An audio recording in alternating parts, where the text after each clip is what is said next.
అంబేద్కర్తో పాటు అనేక మంది జాతీయ నాయకులు, గాంధీజీ, పటేల్జీ, భగత్ సింగ్జీ, ఇలా అనేక మంది జాతీయ నాయకులు మన భారత సామాజిక వ్యవస్థలో పాతుకుపోయిన కుల వ్యవస్థపైనే తిరుగుబాటు చేశారు.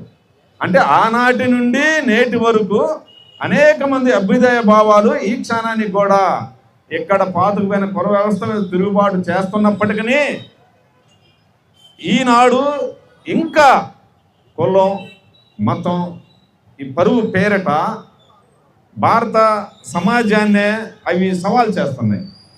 భారత సమాజాన్నే విచ్ఛిన్నం చేస్తుంది.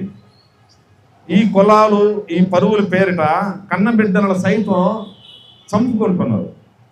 ఒక్కసారి ఆలోచించండి. దురదృష్ట సంఘటన మన పల్నాడు ప్రాంతంలో కూడా మనం చవి చూసాం.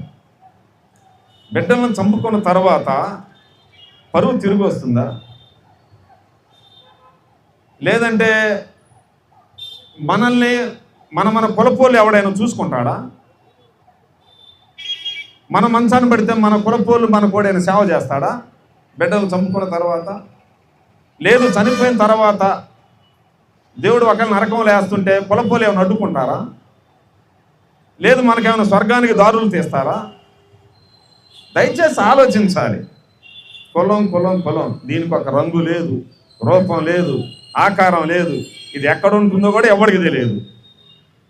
ఏదైనా కంటికి కనబడట్లేదంటే అది ఖచ్చితంగా భూతం, పిశాచి, దయ్యమై ఉండాలి.